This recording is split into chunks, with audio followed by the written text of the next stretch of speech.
Mike, talking to Braden Schneider, and he was saying it felt like effort was good. Team came out with a lot of jump, but maybe some turnovers and some things were kind of costly early on, but got better as the game went on, and then obviously made a pretty good third period push up until the shorthanded goal. So, how do you feel about the overall effort?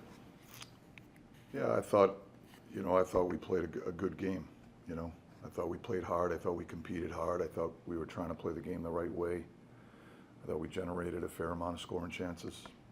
I thought we defended pretty hard. I mean, it wasn't perfect by any stretch.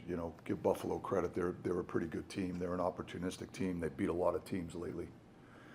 And I thought for a lot of the night, I thought we played pretty hard. I thought the third period, that's been our best period in a while. Just the push, the energy, the willingness to compete, the physicality, both offensively and defensively, getting inside at the net. All the things we're asking them to do, I thought were there. We had a number of opportunities to tie the game, and it was 3-2. We couldn't seem to break through. We were all around the net. It's unfortunate when they get the shorthanded goal, because we had a pretty good opportunity there. The shorthanded goal, obviously the turnover is what leads to them getting the puck off the rush there. Is that just a situation where he didn't see the guy, a bad read? I mean, how do you see that one? Yeah, I just think it boils down to decision making and execution. We knew they were a team they're gonna push out with 3-point pressure in the high ice. We were trying to encourage them to play in the low ice, and use their aggression against them. So it's, the players, they have a game plan going in, so they have an understanding of what they're up against. At the end of the day, it's a player's game, and it boils down to decision making and execution. You had laugh on the top unit on that and Trocheck on the first one. Was Trocheck getting repairs? He couldn't go out because he was cut, so he had to go to the bench. Gotcha. And so we had to replace him.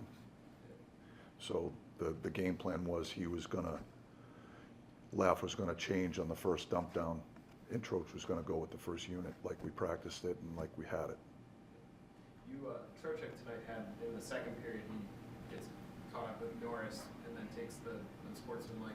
Are you okay with that show of frustration? Do you like seeing the fire, or do you need him to be a little more careful there to not get the penalty? Well, we prefer him not to get a penalty, but I like to see, I think, for me, when Troch is at his best, he's in the middle of that stuff.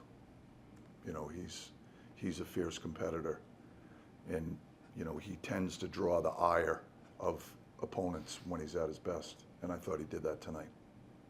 Like Sam Carrick was just saying in the locker room that he feels his line is doing a lot to generate, but he himself has taken responsibility to try to score more goals. I'm curious, with the last few games, it's been the top guys scoring a lot of the goals. Do you think the other guys playing third, fourth line are feeling some heat to score more? Does he need more goals more? It's probably a better question for those guys than it is for me. Obviously, when you get balanced scoring through your lineup, it certainly helps your chances of winning. And so, from that standpoint, if those guys can chip in the odd time, it's certainly going to help us, that's for sure. I thought they had some real good shifts for us tonight, Sam's line. I thought Johnny Brodzinski's line had the same thing. I thought Gabe Perreault had a couple of pretty good looks on that line. At the end of the day, it's about putting it in the net and finishing, and ultimately, if we could get balanced scoring, it certainly helps us. Curious, the fourth line, it felt like in the first period, got hemmed in a little bit at different points, but then as the game went on, you were trusting him more, and then you had him out there in the fourth in some big shifts, and they created good chances. Just what specific things did they maybe improve on within the game that you saw? Well, I just think their identity as a line, and we've talked to them a lot about this all year long, about their identity is playing a simple, straight-ahead game.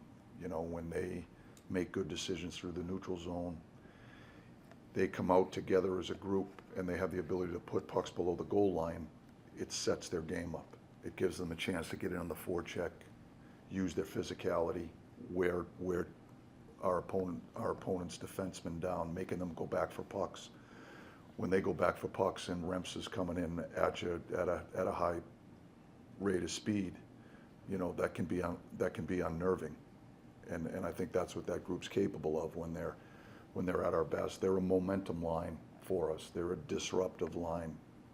I don't think they're a line that a lot of guys really get excited about playing against because of their ability to impose their will. And I think that when they're at their best, that's what they're doing for us. Okay, thank you. Sure.